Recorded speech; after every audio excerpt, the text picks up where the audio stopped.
We're back. This is Bare Bones Broadcasting. Norman Woodstock Spalding. I'm 67 years old. Been in agony for years. Years ago, someone shared some cannabis with me. It affected my pain disposition and my disposition with the pain.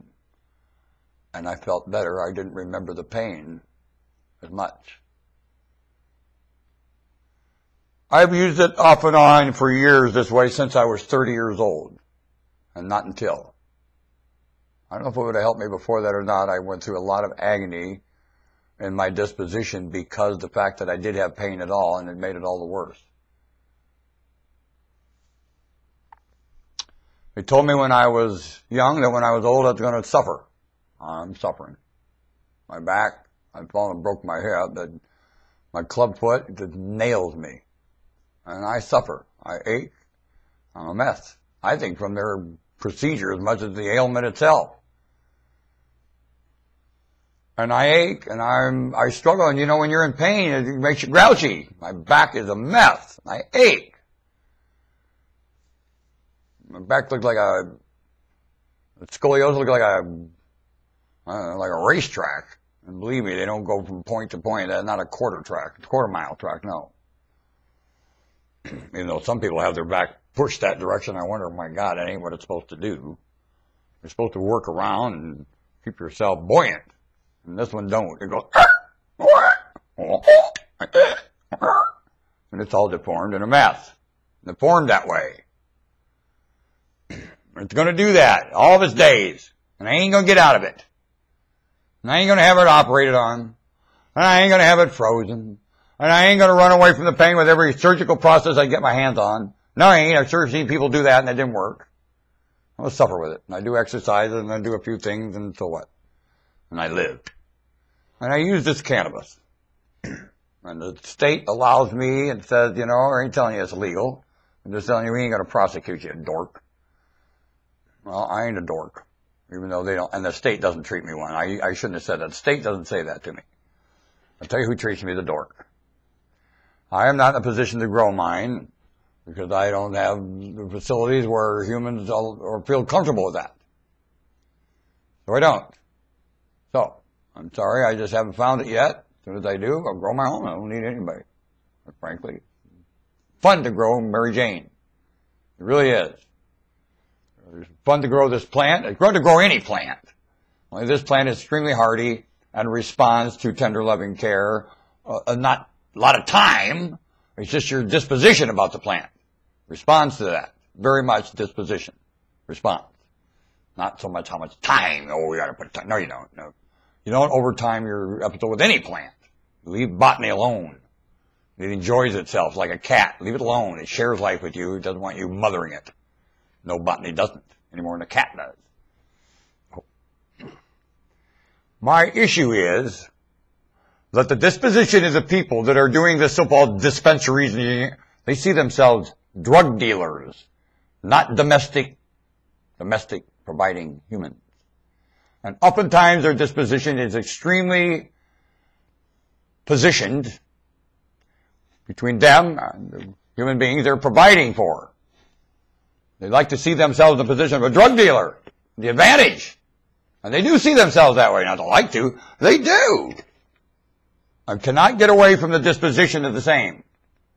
And I warn anybody who gets involved with any drug, I don't care if it's a doctor or what's the disposition of the pharmaceutical company right now on this planet with the insurance company? They're attacking your nation. They're attacking your ignorance. Pandering, they're mocking your stupidity about it. They're not pandering the misunderstanding. They're mocking it. Big time. Mm-hmm. I'll tell you, it's astounding to find the cold-hearted disposition in anyone providing something to someone in pain right now. I find it ruthless, especially those going to Congress, those bribing their patent crap, selling it to the doctor, and all he does is be another salesman for crap. and don't know much about what the hell he's talking about at all. Any diagnosis is what you told him would do. You don't know what it'll do. I use supplements of liver and pancreas. Just a minute. Brain, you're an idiot. Well, most of the vitamins and calcium. I eat calcium. I'm an old man. Old men need to eat calcium that it's absorbable. I make sure all this stuff absorbs or don't eat it. And I don't take it the same portions every day. I find what I do is seek a point of function and wit every day and stay there. And whatever I need to get there, that's what I use. And they're all, what we just call, not natural, come on. It's processed, only it's not processed to a point that it isn't identified as that label, like liver, or I use a product called Spanish black radish. It's an herb. I use some herbs, yes I do. And they want me to go find more from Oriental medicine, I don't know. I know this much, I ain't ready for people to start putting pins in me. Nope. Nope, not ready for that one. We're going to stop this and keep going because I want to remind you something about this domestic cannabis stuff. It shall stay domestic. And you're not a drug dealer no matter who's doing what. And the humans using it are not drug users. And it's not anything about that. Drug. No, it ain't. And this stuff really doesn't drug at all. It assists your wits and allowing something to take place with your nervous system that does have some kind of an aspect on pain and agony. Doesn't fool with discomfort. It helps soothe the agony and changes the tempo of it. And in my case, I stay euphoric as much as I can and move to other things and events and keep my mind so much passion in that I'm in agony, I don't pay any attention to it.